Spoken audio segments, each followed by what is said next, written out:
अल्लाह पाक ने लेकिन रहम का, करम का, फजल का मामला किया कि अल्लाह ने अपनी रहमत की निगाह डाली और अल्लाह ने रहमत की रस्सी डाल करके उस दुनिया से निकाला। हमारा कोई कमाल नहीं।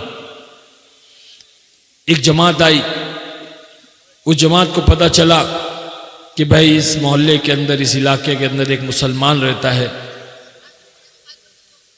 जो फिल्मों में काम करता है, लेकिन जमात वालों से मुलाकात नहीं करता। क्योंकि हमारे जहन में यह था कि ये जमात वगैरह ये सब जो है ना, ले जाकर के मुल्ला मौलवी बना देते हैं, मुल्ला मौलवी बना देते हैं। तो जमात से मिलते नहीं थे हम। लेकिन उस जमात के अंदर एक जो अमीर साहब थे, बहुत पुराने बुजुर्ग थे, अल्लाह वाले थे, उन्होंने कहा कि ठीक है, ये कब जाते हैं अपने काम पर, शूटिंग पर कब जाते हैं? तो कहा कि सुबह 7 बजे निकलते हैं। तो वो आ करके मेरी गाड़ी के पास ठहर गए, मेरी गाड़ी के पास रुक गए, मेरा इंतज़ार करने लगे। मैं जब वहाँ पहुँचा मैंने देखा कि एक सफ़ेद बुजुर्ग, सफ़ेद दाढ़ी, चेहरा मोहरा, लिबास, और थोड़ा मैला कुचैला हो जाता है अल्लाह के रास्ते में कपड़ा। तो मैंने सोचा कोई फ़कीर है। तो पैसा देने के लिए मैंने जैसे अपने जेब में हाथ डाला तो कहने लगे ना ना ना, सलाम किया, मैंने जवाब दिया। कहने लगे एक सवाल करना है। मैंने कहा पूछिए क्या है? कहने लगे कि मरना है कि नहीं मरना है? अरे तौबा, मैंने बोला इतना सुबह सुबह कौन आदमी है मरने की बात कर रहा है? सुबह सुबह कोई आदमी मरने की बात करे, मरना है कि नहीं मरना? बड़ा गुस्सा है। मैंने कहा पहले आपको मरना है, बाद में मुझे मरना है। तो मुस्कुराने लगे, कहा हाँ अच्छा ये बताओ, कब्र के अंदर गाड़ी जाएगी कि दाढ़ी जाएगी? क्या पूछे? कब्र में गाड़ी जाएगी कि दाढ़ी जाएगी? तो गुस्सा तो आया हुआ था। मैंने गुस्से में, आपका दिमाग खराब हो गया है, कब्र के अंदर गाड़ी कैसे जाएगी? कब्र के अंदर तो दाढ़ी जाएगी। तो कहने लगे हाँ, कब्र के अंदर गाड़ी नहीं जाएगी, कब्र के अंदर तो दाढ़ी जाएगी। तो गाड़ी वाली जिंदगी के पीछे वक्त क्यों जाया करते हो? दाढ़ी वाली जिंदगी क्यों नहीं इख्तियार करते? दाढ़ी वाली जिंदगी तो जनाब रसूलुल्लाह सल्लल्लाहु अलैहि वसल्लम की जिंदगी। बस ये बात कही और वो बात दिल पे लगी, दिल से निकली हुई बात दिल पे लगी। कहते ना, दिल से निकले जो आह असर रखती है, पर नहीं ताकत परवाज मगर रखती है। अल्लाह वालों की बात थी, लग गई। वो कह करके सलाम करके चले गए। मैं सारा रास्ता सोचता रहा ये क्या? अल्लाह ताला को किसी को हिदायत देना है ना, तो अल्लाह ऐसे हिदायत देते हैं। अल्लाह जल्ले जलालुहु अम्मन वालू ने हम सबको ईमान वाला बना करके इस दुनिया में भेजा है। हम सारे ईमान वाले मुसलमान हैं। अल्लाह ने हमें मुसलमान कहा, ईमान दिया अल्लाह ने हमें। ये बहुत बड़ी दौलत है। हमें नहीं पता इस ईमान की कीमत क्या है। अल्लाह पाक ने खुद फरमाया है, हदीस कुदसी है, अल्लाह कुद्दूस है। अल्लाह खुद फरमाता है कि सारी कायनात को, ये सातों ज़मीन, सातों आसमान, सूरज, चांद, सितारे, ज़मीन पर पहाड़, पहाड़ में जितने ख़जाने हैं, समुंदर, समुंदर में जितने ख़जाने हैं, तमाम मखलूक़ात को तराजू के एक पल्ले में रख दो और ये कलमा ला इलाहा इल्लल्लाह मुहम्मदुर रसूलुल्लाह एक पर्चे पर लिख करके, एक कागज़ के पुर्जे पर लिख करके तराजू के दूसरे पल्ले में रख दो, तो अल्लाह फरमाता है कि ये कलमे वाला पल्ला वज़नी हो जाएगा। और हम सब जानते हैं कि वज़नी पल्ला जो है नीचे की तरफ आता है और हल्का पल्ला जो होता है वो ऊपर की तरफ जाता है। ये इतना वज़नी है, इतना वज़नी है कि कायनात को उठा करके हवाओं में और फिज़ाओं में फेंक देगा। अल्लाह ने वो कलमा अता फरमाया। और फिर अल्लाह ने यूँ फरमाया कि जब तक के एक कलमा पढ़ने वाला इस रूह ज़मीन पर रहेगा, इस कायनात में रहेगा, अल्लाह पाक सारी कायनात के निज़ाम को चलाएगा। और जिस दिन एक कलमा पढ़ने वाला नहीं रहेगा, अल्लाह फरमाता है कि हम इस कायनात को तोड़ डालेंगे। अल्लाह के नज़दीक ईमान वालों की इतनी कद्र कीमत है कि एक ईमान वाले की वजह से अल्लाह दुनिया के निज़ाम को चलाने के लिए तैयार है। आज इस दुनिया में ईमान वाले ने अपनी कद्र कीमत को नहीं जाना, अपने आप को नहीं पहचाना, अपने अल्लाह को नहीं पहचाना, अपने अल्लाह को, अपने माबूद को, अपने रब को नहीं पहचाना। दोस्तों, हमने नहीं पहचाना।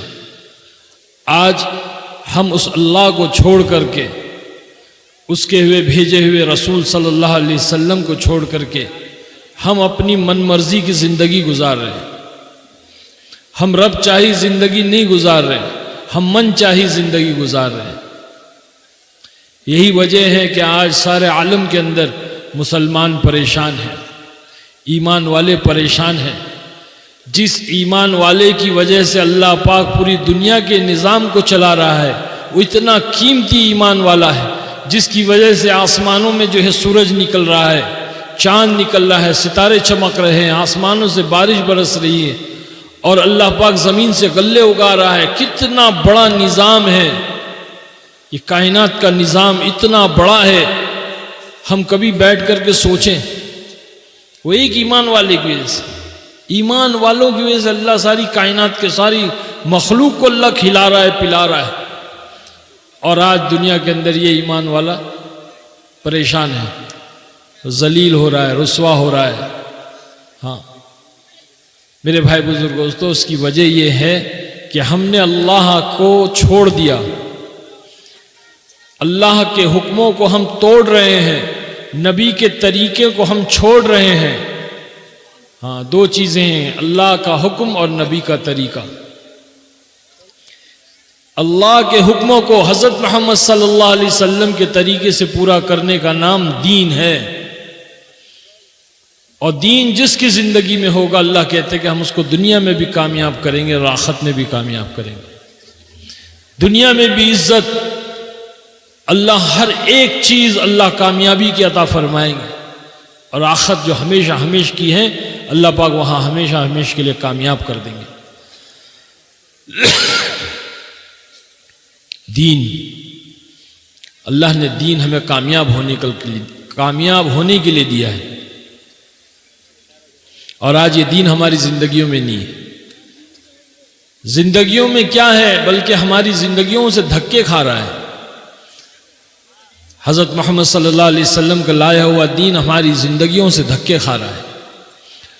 आज ये दीन हमारे घरों से धक्के खा रहा है, हमारी शादी ब्याहों से धक्के खा रहा है। आज ये दीन हमारे कारोबार से धक्के खा रहा है, हमारी जिंदगी के हर शोबे में से ये दीन धक्के खा रहा है। आप लोगों का तो मुझे पता नहीं यहाँ क्या किस तरह से होता है, हम बॉम्बे में देखते हैं, क्योंकि मैं बॉम्बे का रहने वाला हूँ, मेरी पैदाइश बॉम्बे में हुई है, पला बड़ा बॉम्बे में। अभी कुछ चंद सालों से मैं बेंगलोर सेटल हो गया हूँ। बेंगलोर 15-16 साल हो गए, अब बेंगलोर में रहता हूँ मैं। तो बम्बई, बेंगलोर, ये सारे बड़े बड़े शहर हैं। यहाँ हम देखते हैं शादी ब्याहों में बड़े बड़े हॉलों के अंदर जो है मुसलमानों की जो शादियाँ होती है, वहाँ पर हर किस्म की जो है वो बेहयाई, बेपर्दगी और इसराफ, नाजायज़ चीज़ें, मौसीकी, ऑर्केस्ट्रा, डिस्को और ये सारी चीज़ें, इस तरह का माहौल होता है। अल्लाह के नबी का दीन जो है रिसेप्शन हॉल के बाहर, कन्वेंशनल हॉल के बाहर, शादी के हॉल के बाहर खड़ा हुआ है, कहता है भाई मैं अंदर आ जाऊं? तो मुसलमान कहता है कि ना भाई ना, तू नहीं आ सकता, तू बाहर खड़ा रहे। यहां पर अगर तू अंदर आएगा तो ये तमाम चीज़ों को हमें ख़त्म करना पड़ेगा।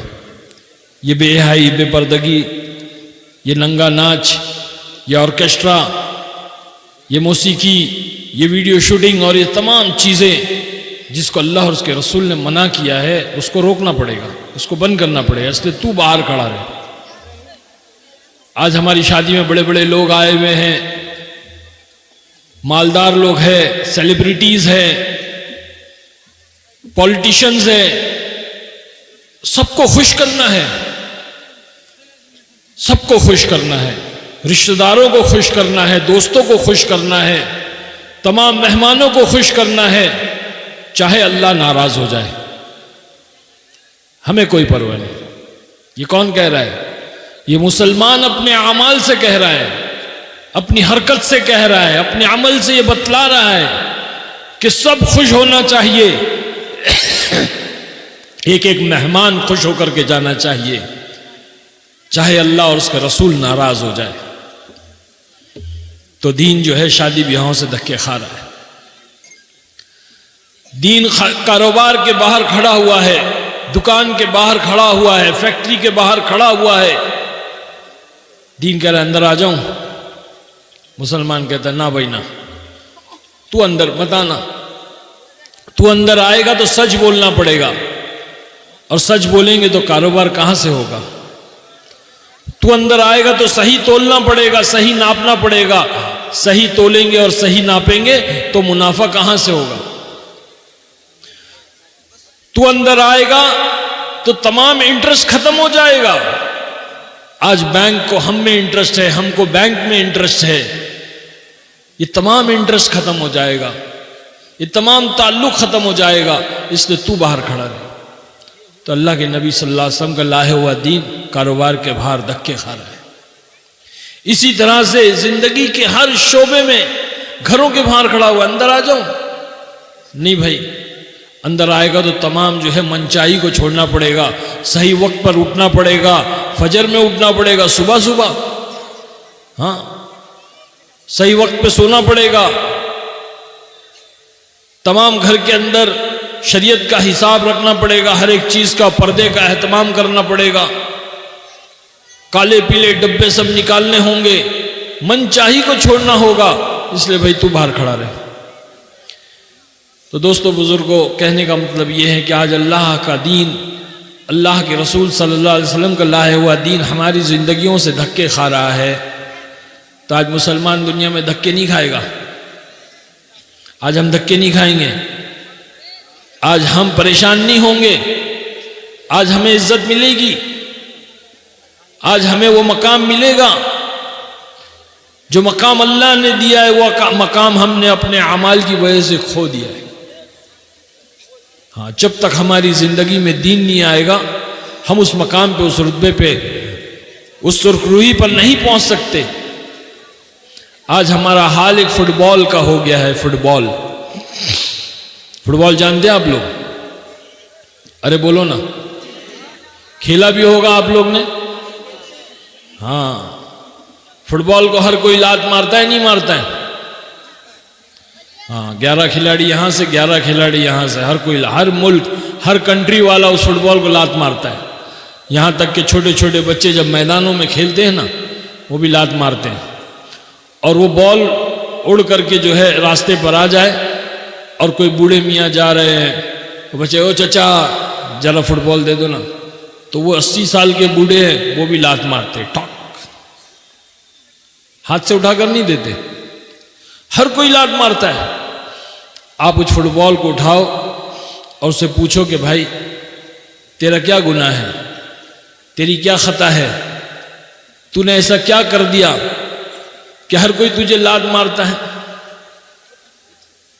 तेरी क्या खता है, तेरा क्या जुर्म है, तूने ऐसा क्या कर दिया जो है हर कोई तुझे लात मारता है।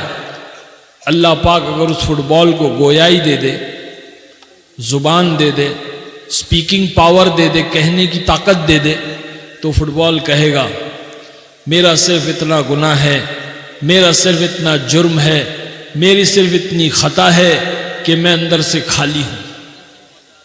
मैं क्या हूं भाई? अरे बोलो ना, अंदर से खाली हूं। अगर मैं अंदर से भरा हुआ होता तो किसी माई के लाल में ताकत नहीं थी जो मुझे लात मारता। हाँ, फुटबॉल अंदर से जिस तरह से खाली है, उस तरह से ईमान वाला अंदर से खाली हो गया, ईमान और आमाल की लाइन से बिल्कुल कोरा हो गया, बिल्कुल खाली हो गया, जिसकी वजह से आज सारे आलम में, सारी दुनिया में जलील और रुस्वा हो रहा है। सारी दुनिया में जो है इसका हाल फुटबॉल का हो गया है क्योंकि दीन निकल गया। जिस दीन के लिए अल्लाह ने ईमान वाले को, जिस दीन को बुलंद करने के लिए, जिस दीन को सारे आलम में फैलाने के लिए, सारी इंसानियत को दीन देने के लिए अल्लाह ने भेजा, आज मुसलमान खुद उससे खाली हो गया। आज ईमान और अमाल की लाइन से मुसलमान खाली। सहाबा इकराम रज़ी अल्लाह तआला अन्हुम अजमईन ईमान और अमाल की लाइन से पुर थे, भरे हुए थे। उनकी जिंदगियों के अंदर दीन इस तरह था, पूरी की पूरी तरह पूरा का पूरा दीन उनकी जिंदगियों के अंदर भरा हुआ था। तो सहाबा इकराम रज़ी अल्लाह तआला अन्हुम अजमईन को अल्लाह ने रज़ा का परवाना दिया। रज़ी अल्लाह तआला अन्हु रज़ुअन, कुरान में अल्लाह ने कहा, सर्टिफिकेट दिया, मोहर लगाई कि तुम मुझसे राजी, मैं तुमसे राजी। आज अल्लाह हमसे नाराज है, आज अल्लाह हमसे रूठा हुआ है, आज अल्लाह हमसे गुस्सा है, लेकिन वो गफूर रहीम है, इसलिए आज हम इस सरजमीन के ऊपर मौजूद है। वरना हमारे आमाल, हमारी बदअमालियां, हमारे गुनाह, कहीं हमने कोई ऐसा काम नहीं छोड़ा कि जो हमारी हलाकत के लिए काफी ना। मेरे भाई बुजुर्गों, दोस्तों, मैं आपके सामने आया नहीं, अल्लाह ने मुझे भेजा है। अल्लाह ताला हर शोबे में से लोगों को भेज रहा है। आज दुनिया के अंदर दावत और तबलीग की मेहनत, एक अजीमुशान मेहनत, एक वो मेहनत जिसको सारे नबियों ने किया, एक वो मेहनत जिसको अल्लाह के रसूल सल्लल्लाहु अलैहि वसल्लम ने किया। वो दावत तबलीग की मेहनत की बरकत से अल्लाह ताला ने आज मुझे आपके सामने भेजा।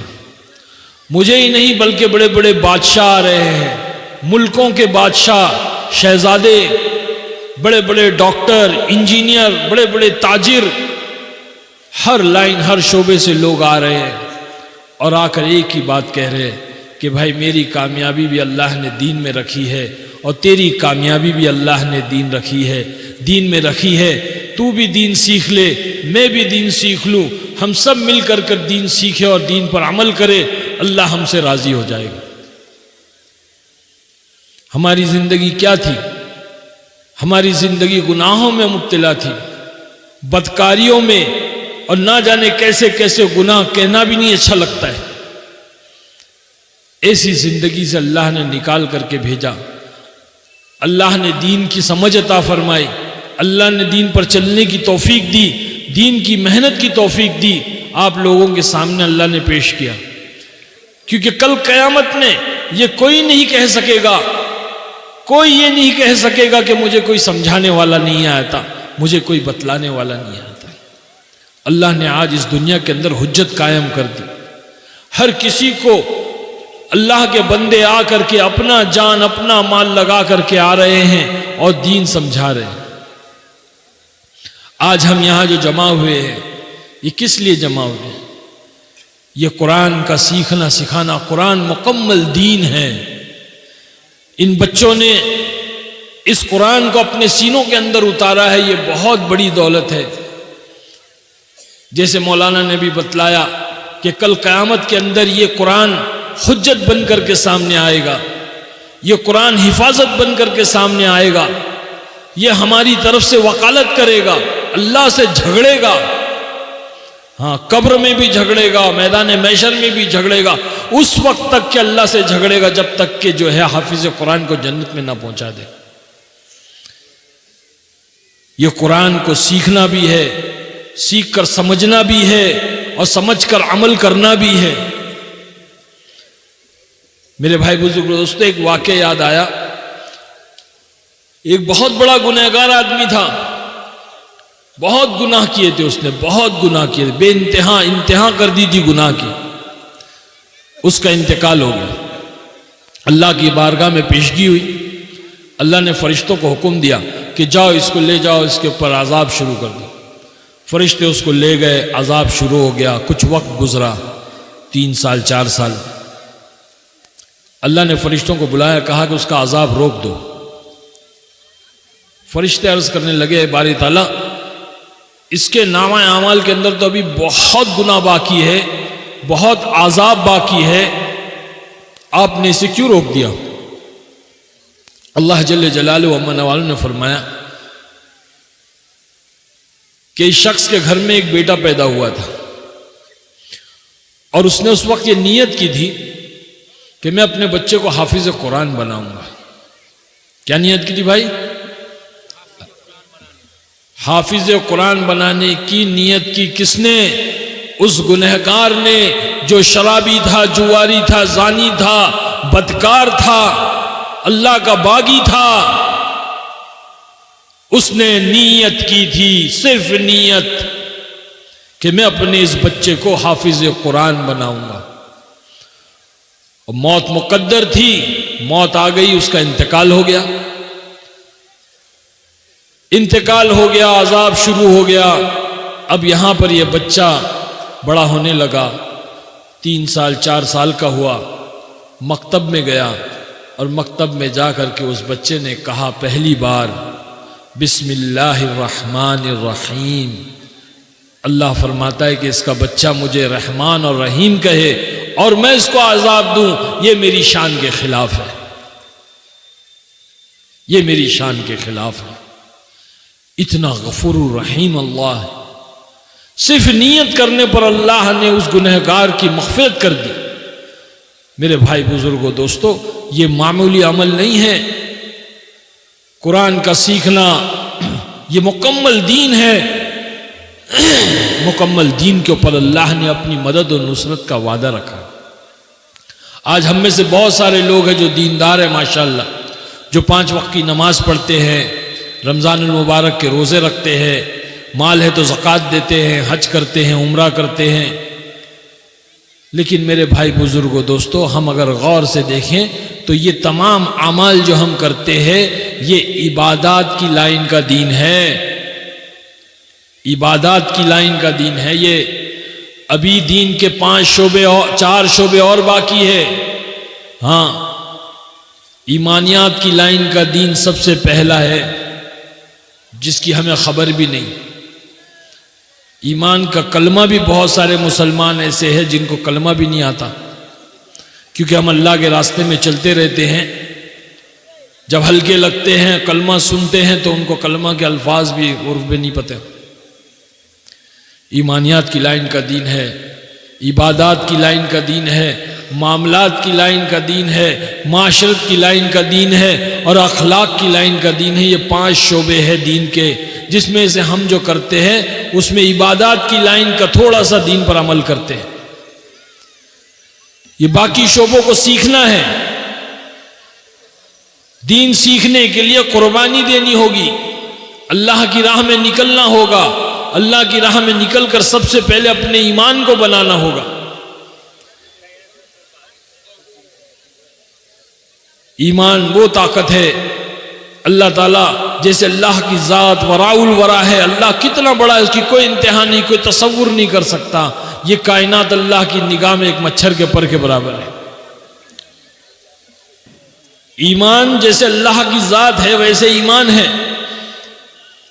बड़े बतलाते हैं कि एक ईमान वाला अपनी पैदाइश से लेकर मौत तक इस ईमान को बनाने की मेहनत करेगा, तब भी इसके कामिल और अकमल दर्जे तक नहीं पहुंच सकता। और ये बतलाते हैं कि इस ईमान के अंदर ठहराव नहीं है, जिसके पास जितना ईमान है उतना ही रहेगा, बल्कि जो है घटता भी है और बढ़ता भी है।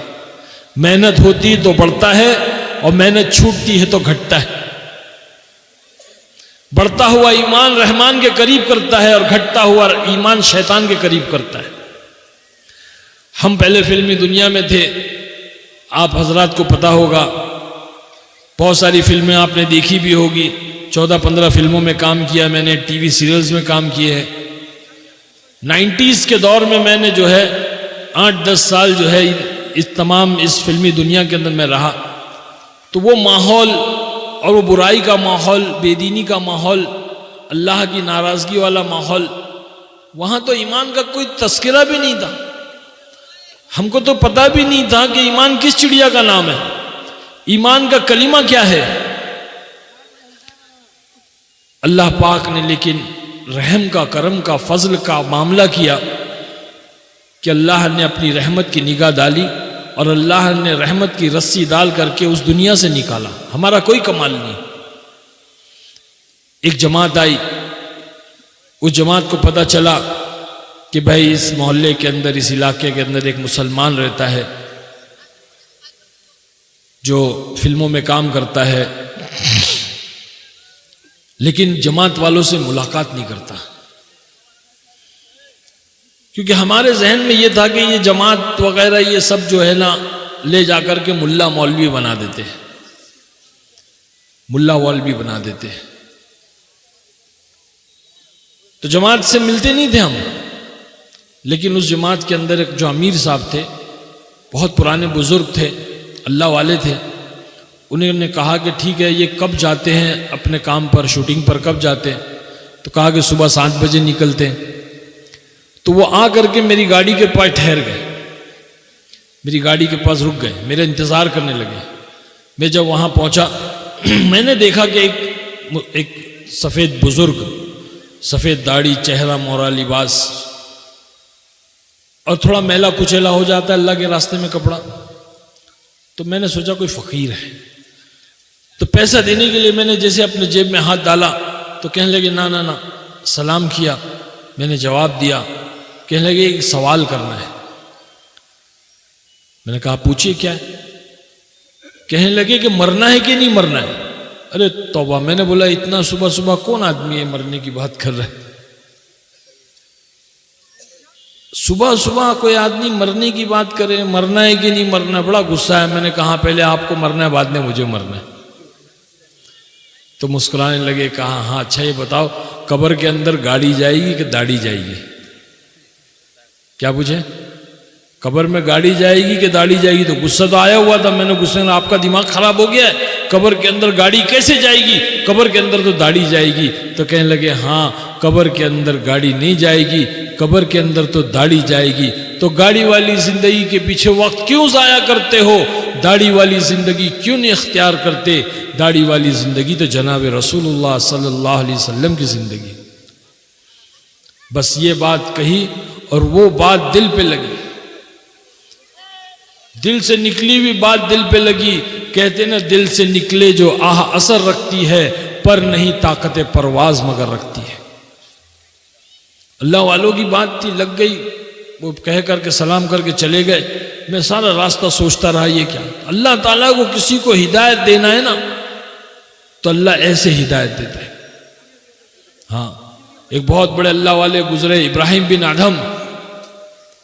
ये बहुत बड़े बादशाह थे, आदिल बादशाह थे। इब्राहिम बिन अदहम नाम था उनका। एक दफा अपने महल की वरांदे में जो है टहल रहे थे, गैलरी में वरांदे में टहल रहे थे। तो नीचे से फकीर ने पूछा, इब्राहिम तेरे सराय की क्या कीमत है? सराय मतलब लॉज, होटल। तो फकीर ने जब ये पूछा तो इब्राहिम बिन अदहम बादशाह है, बड़ा गुस्सा आया। कहने लगे, बेवकूफ, तुझे मेरा महल सराया नजर आता है? तुझे मेरा महल सराया नजर आता है? तो कहने लगे हाँ, सराया नहीं तो और क्या है। यहां तुझसे पहले कौन रहता था? तो कहले मेरे अब्बा। और उनसे पहले? बोले मेरे दादा। और उनसे पहले? बोले मेरे दादा के अब्बा। तो बोले सराया नहीं तो और क्या है, एक आता है और एक जाता है। सराया नहीं तो क्या है, एक आता है और एक जाता है। तो दिमाग एकदम घूम गया, परेशान हो गए। अब परेशानी में जब अंदर गए तो गुलाम आया दौड़ते हुए और कहने लगा कि बादशाह सलामत, बादशाह सलामत, आपकी बांदी जो है आपके बिस्तर पे सो रही है। और गुस्सा आया कि बांदी की इतनी हिम्मत कि मेरे बिस्तर पे सो गई। तब गुस्सा तो था ही, अब गुस्सा निकालने के लिए कहा ला उसको। अब गुलाम बांदी को लेकर आया, पूछा क्या हुआ, मेरे बिस्तर पे क्यों सोई तू? बादशाह सलामत, मैं बिस्तर साफ कर रही थी, बिस्तर इतना नरम था, मैं ऐसे लेटी तो मुझे आंख लग गई। तो बादशाह ने इसको सजा दो, इसको 10 कोड़े मारो। तो पहला कोड़ा मारे तो हंसने लगी, ही। दूसरा कोड़ा मारे फिर हंस रही, ही। तीसरा कोड़े मारे तो फिर हंस रही, ही। बादशाह को और गुस्सा आया, कहने लगा बेवकूफ बांदी क्यों हंसती है, तुझे कोड़ा मार रहे और तू हंसती है। तो कहने लगी बादशाह सलामत, मैं इसलिए हंस रही हूं कि 10 मिनट सोई तो 10 कोड़े लग रहे, जो जिंदगी भर सोता आया उसको कितने कोड़े लगेंगे? जो जिंदगी भर सोता आया उसको कितने कोड़े लगेंगे? और दिमाग खराब हो गया। आप गए अपने बेडरूम में, अब नींद नहीं आ रही है, परेशान है। एक तो फकीर ने ऐसा बोल दिया, फिर बांदी ने ऐसा बोल दी। अचानक से जो है छत के ऊपर से कुछ भागने दौड़ने की आवाज आई, तो पुकारा और कहने लगे कौन है? तो कहने लगा कि ऊंट वाला। बोले ऊंट वाला मेरी महल की छत पे क्या कर रहा है? बोले अपना ऊंट ढूंढ रहा हूं। बोले बेवकूफ,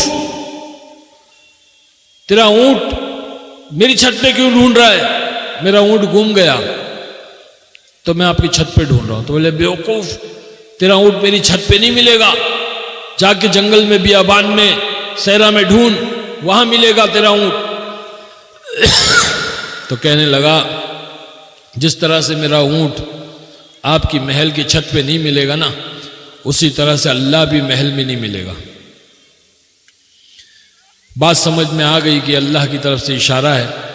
बस अपना सारा जो है बादशाहत का चोला उतारा और झोली लिया और जो है चादर लपेट करके निकल गए जंगल में, वीरान बियाबान में, और बन गए अल्लाह वाले इब्राहिम बिन अदहम रहमतुल्लाह अलैह, बहुत बड़े अल्लाह वाले बने। अब यहाँ प्रजा, उनके उमरा वज़रा, उनके लोग सब ढूंढ रहे बादशाह कहाँ गए, कहाँ चले गए। ढूंढते ढूंढते महीनों गुजर गए, साल गुजर गए, बादशाह नहीं मिले। अचानक एक दिन जो है बादशाह एक नदी के किनारे बैठ करके अपनी गोदड़ी सी रहे थे। किसी ने देख करके पहचान लिया, बोले ये तो बादशाह है। जा करके कहा, लोगों को जमा किया, सबको बुलाया, लोग गए, जा करके कहने लगे बादशाह सलामत चलिए, आपका तख्त आपका इंतजार कर रहा है, आपकी हुकूमत आपका इंतजार कर रही है, आपके लोग आपका इंतजार कर रहे हैं, चलिए। कहने लगे ना मैं नहीं आऊंगा। बहुत इसरार किया, बहुत मनाया, तो बादशाह सलामत ने कहा अच्छा एक शर्त है मेरी। जो सुई से गोदड़ी सी रहे थे वो सुई को जो है उन्होंने पानी में फेंक दिया और कहने लगे जाओ ये सुई लेकर के आओ। अब लोग जो है अंदर उतरे, बड़े बड़े स्यूमर और बड़े बड़े जो है गोताखोर अंदर गए, सुई कहाँ मिलती, थक गए, वापस आए। बादशाह सलामत छोड़ दीजिए इस बात को, आप चलिए, हम आपके लिए बहुत सारी सुई ला देंगे। कहा कि ना, हुक्म दिया मछलियों को, ए पानी की मछलियों मुझे मेरी सुई ला करके दो। तो सारी मछलियां जो है अपने मुंह में सोने की सुई लेकर के आई, सोने की सुई। तो बादशाह सलामत ने कहा कि ना मुझे ये नहीं चाहिए, मुझे मेरी सुई चाहिए। तो एक मछली अंदर जाती है और उनकी सुई ला करके देती है, वो लेते और कहते हैं बताओ वो हुकूमत अच्छी है कि ये हुकूमत अच्छी है। लोग कहते हैं बादशाह सलामत ये हुकूमत अच्छी है। तो मेरे बुजुर्गों दोस्तों, कहने का मतलब यह है कि ये बने अल्लाह वाले इब्राहिम बिन अदहम रहमतुल्लाह अलैह, जब अल्लाह किसी को हिदायत देना चाहता है और किसी को अल्लाह चुनना चाहता है तो अल्लाह इस तरह से इशारे देता है। तो मुझे भी इशारा मिला, उन्होंने कहा कि कब्र के अंदर गाड़ी जाएगी कि दाढ़ी जाएगी। मैंने कहा कब्र में गाड़ी कैसे जाएगी, कब्र में तो दाढ़ी जाएगी। कहने लगे हाँ कब्र में दाढ़ी जाएगी। तो गाड़ी वाली जिंदगी के लिए वक्त ज़ाया क्यों करते हो, दाढ़ी वाली जिंदगी क्यों नहीं अख्तियार करते। दाढ़ी वाली जिंदगी तो हजरत मोहम्मद सल्लल्लाहु अलैहि वसल्लम की जिंदगी। तो ये चेहरा मोहरा लिबास, ये दीन है, ये सुन्नत तरीका है अल्लाह के नबी सल्लल्लाहु अलैहि वसल्लम का स्टाइल करना, आपको अपना हीरो बनाना। असल हीरो हमारे नबी है। आज हम नौजवान यहाँ बैठे हुए, हम लोगों ने अपना हीरो, अपना आइडियल बना लिया। अपने मुसलमान भाई जो आज इस शोहरत के मुकाम पे है, जिनको अल्लाह ने किसी मसलियत के तहत आज एक मुकाम दिया है, आज उनको देख करके हमने उनको अपना आइडियल बना लिया, अपना नमूना बना लिया। अरे हमने जिनको अपना नमूना बनाया है, हम ये भी तो देखें कि उनका नमूना कौन है। हम उनको फॉलो कर रहे हैं, हम उनके फैशन और उनके स्टाइल को फॉलो कर रहे हैं। हम ये भी देखें कि वो किन के स्टाइल और किन के फैशन को फॉलो कर रहे हैं। जब आप ये देखोगे तो पता चलेगा कि वो जिनको फॉलो कर रहे हैं वो यहूद नसारा है। जो इस्लाम के दुश्मन है, अल्लाह के दुश्मन, अल्लाह के बागी, अल्लाह के नबी के दुश्मन है, मुसलमानों के दुश्मन है, जिनकी हमेशा ये कोशिश होती है कि इस्लाम को खत्म कर दिया जाए, मुसलमानों को खत्म कर दिया जाए, उनको फॉलो कर रहे हैं। क्योंकि मैंने मेरी फिल्म, पहली फिल्म जो फूल और कांटे थी, उसमें जो मैंने स्टाइल किया था, रॉकी का जो स्टाइल मैंने किया था, जो पोनी टेल और जैकेट और बिटल्स विटल्स, वो फॉरेन का, बॉलीवुड का, हॉलीवुड का एक स्टार था, उसका मैंने कॉपी किया था। तो बॉलीवुड में जो स्टाइल और फैशन आता है वो हॉलीवुड से आता है। हाँ, तो जाने अनजाने में हमने उनको अपना इमाम बना रखा है, अपना आइडल बना। हमारे हीरो तो हमारे नबी है, उनका चेहरा मोरा लिबास, उनका स्टाइल, उनका तरीका, उनकी सुन्नत हमारी जिंदगी में आना चाहिए, जिससे अल्लाह हमसे राजी होगा। आज हम अल्लाह के दुश्मनों को, जिनको अल्लाह ने मगजूब कहा, गैरिल मगजूब अलैहिम, जिन पर अल्लाह ने लानत भेज दी, आज उनके तौर तरीके हमारे नौजवान बच्चे और बच्चियों के अंदर है। तो हम जिनको फॉलो कर रहे हैं वो यहूद और नसारा को फॉलो कर रहे हैं। अब वो यहूद और नसारा किसको फॉलो कर रहे हैं? उनका भी तो कोई इमाम होगा, उनका भी तो कोई इमाम होगा। तो जब हम देखेंगे उनका इमाम कौन है, वो किसको फॉलो कर रहे हैं, तो पता चलेगा कि वो कुत्ते को फॉलो कर रहे हैं। कुत्ता आगे आगे चलता है, अंग्रेज पीछे पीछे चलता है। ये अंग्रेज समझता है कि मैं कुत्ते का मालिक हूं, और कुत्ता समझता है कि ये मेरा नौकर है, मेरे पीछे पीछे आ रहा है। कौन मालिक है कौन नौकर है पता नहीं। उसको पेशाब पैखाना आता है तो ये अंग्रेज लेकर जाता है उसको पेशाब पैखाना कराने के लिए। तो जो कुत्ते को फॉलो कर रहे हैं हम उनको फॉलो कर रहे हैं, उनके तरीके, उनके फैशन, उनके स्टाइल को हम अपना रहे हैं। जो खुद अपने फैशन और अपने स्टाइल से मुतमईन नहीं है, कभी बेल बॉटम पे आ जाते, तो कभी बैगी पे आ जाते, कभी चुस्त पे आ जाते, कभी हाफ चड्डी में आ जाते, तो कभी किस में आ जाते, कभी तो नंगे हो जाते। वो मुतमईन ही नहीं अपने तरीके से। हमारे नबी ने हमको मुतमईन किया, एक ही तरीका, 1400 साल 1500 साल से एक ही तरीका, पहरन, तहमन, दाढ़ी, टोपी, अमामा, एक ही तरीका, 1500 साल से। हमारे मुंबई के अंदर एक नौजवान अल्लाह के रास्ते में निकला, बहुत मालदार था, बहुत मालदार। रोजाना नए नए ड्रेस, नए नए जो है लेटेस्ट मोबाइल, और जो है नए नए परफ्यूम, नई नई घड़ियां, जूते नए, रोजाना उसका कुछ ना कुछ ऐसा रहता था। बहुत मालदार था, खूबसूरत। अल्लाह वालों की नजर पड़ी, इतना खूबसूरत मुसलमान बच्चा है, ये कौन से फैशन में पड़ा हुआ है। मेहनत की, मुलाकात की, बात की, तश्कील हो गई। 4 महीने लेकर गए। 4 महीने के अंदर अल्लाह ने ऐसे जो है बदलाव किया, ऐसा चेहरा मोहरा लिबास बदला। हाँ, चेहरे पे दाढ़ी आ गई, सर पे अमामा आ गया, झुब्बा बिल्कुल बदल गया। क्यों बदला? क्योंकि ईमान बढ़ा, और ईमान आदमी को जो है वो दीन पर लाता है, ईमान नबी के तरीके पर लाता है, ईमान जो है आखिरत की फिक्रें पैदा करता है। ये ईमान, तो इतना बदलाव आया कि जब बदल कर 4 महीने लगाकर मुकम्मल करके जब अपने घर में आया, तो जैसे घर में दाखिल हुआ तो उसकी दादी जो थी, पुराने ज़माने की फैशनेबल मेम साहब जिसको कहते हैं, मालदार औरत, बुढ़ापे में भी लाली पाउडर नहीं छोड़ती है, वो बैठी हुई थी। उसने देखा कोई मौलवी साहब अंदर आ रहा है, तो देखी कौन है ये मौलवी साहब अंदर आ रहा है। जब नजदीक आया तो देखे तो पोता है मेरा। देख करके एकदम नाराज हो गई, एकदम खौल गई। अरे ये क्या होलिया बना लिया, ये किसका होलिया इख्तियार कर लिया? अरे मैं तो तेरी शादी के इंतजार में बैठी हूं, तुझे लड़की कौन देगा? कौन कह रही है भाई? अरे बोलो ना। दादी नहीं, मुसलमान दादी कह रही है, मुसलमान औरत कह रही है कि ये किसका होलिया इख्तियार कर लिया, ये किसका तरीका इख्तियार कर लिया? मैं तो तेरी शादी के इंतजार में जिंदा हूं, तुझे लड़की कौन देगा? इस होलिये में तुझे लड़की कौन देगा? मुसलमान दादी कह रही है पोते से।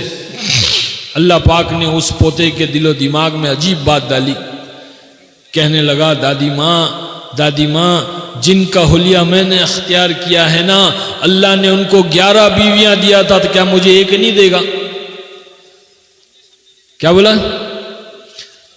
जिनका हुलिया मैंने अख्तियार किया, अल्लाह ने उनको 11 बीवियां दिया था, तो क्या मुझे एक नहीं देगा? मेरे भाई बुजुर्गों, दोस्तों, हमारा ये यकीन बने, ऐसा हमारा यकीन बने कि हम अल्लाह के नबी सल्लल्लाहु अलैहि वसल्लम के तरीके पर अपनी ज़िंदगी को लाएंगे, अल्लाह हमको दुनिया में भी कामयाब करेगा, आखिरत में भी कामयाब करेगा। इसी के लिए सारी मेहनतें हैं, इसी के लिए जान माल वक्त लगाना है कि अल्लाह के रास्ते में निकल करके ईमान बनाए। ईमान बनेगा, दीन ज़िंदगी में आएगा, दीन ज़िंदगी में आएगा, अल्लाह दुनिया में भी कामयाब करेगा, आखिरत में भी कामयाब करेगा। सब नियत करते हैं इंशाअल्लाह, अल्लाह के रास्ते में निकलेंगे सब इंशाअल्लाह, दीन सीखेंगे। भाई देखो, ये जो मदारिस है ना, ये दीन सिखाने की जगह है, यहाँ दीन सिखाया जाता है। बचपन से बच्चों को जो है कुरान सिखाया जाता है, उसका मायने बतलाया जाता है, उनको हाफिज बनाया जाता है, उनको आलिम बनाया जाता है, उनको मुफ्ती बनाया जाता है। ये बहुत बड़ी चीज़ है, ये अल्लाह का बहुत बड़ा फजल और करम है कि अल्लाह ने हमारे इस हिंदुस्तान के अंदर इन चीज़ों को एक बड़ी तादाद में अल्लाह ने हमको दिया है। हिंदुस्तान के अंदर बड़े बड़े मदारिस है, मकातिब है, अल्लाह सलामत रखे उलमा इकराम को। ये अंबिया के वारिस है जो इतनी कुर्बानी दे करके हमारे बच्चों को दीन सिखा रहे हैं, और इन्हीं की वजह से आज दीन की एक शक्ल इस दुनिया में बाकी है। ये मदारिसों की वजह से दीन की, इस्लाम की एक शक्ल दुनिया के अंदर बाकी है। हाँ, वरना हमने तो कुछ कहीं नहीं छोड़ा कि भाई दीन इस्लाम ख़त्म हो जाए। हमारे हाथों से अपने पैरों पे हम कुल्हाड़ी मार रहे हैं। तो इनका ताउन करें, इनका ताउन करना भी अल्लाह के दीन का ताउन करना है। हाँ, अल्लाह के दीन का काम है ये कि इनका ताउन करें, इनकी मदद करें हर लाइन से, अपने जान से, अपने माल से। हमारे पास वक्त नहीं है, हम अपने कारोबार में, अपनी खेत में, अपनी तिजारतों में लगे हुए, हम क्या कर सकते?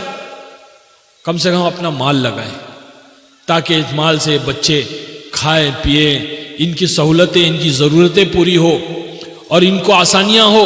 ये असातिज़ा, ये जो उस्ताद, ये मेहनत करने वाले, ये सारे जो है, इनके लिए भी एक कोई रास्ता बने ताकि इनका भी जो है घर है, इनकी फैमिली है, इनकी ज़रूरतें हैं। ये तमाम चीज़ें हमारे अल्लाह ने हमको दिया, जिम्मेदार बनाया है। तो नियतें करें कि इंशाअल्लाह हम पूरा ताउन करेंगे सब इंशाअल्लाह। जरा जोर से बोलो भाई इंशाअल्लाह। इंशाअल्लाह में भी कंजूसी मत करो, ठीक है? मेरी तबीयत नहीं ठीक है, खांसी आ रही, गले में कोई खराश हो गई। मैं और बात करना चाहता हूँ लेकिन नहीं हो पा रहा है, मेरा दिमाग नहीं चल रहा है, इसलिए मैं आप लोगों से माज़रत चाहता हूँ। और इंशाअल्लाह ताला अल्लाह ने चाहा तो अब ज़िंदगी रही तो फिर मुलाकात होगी इंशाअल्लाह। वाखिर दावाना अल्हम्दुलिल्लाहि रब्बिल आलमीन। अब पानी पिलाओ यार।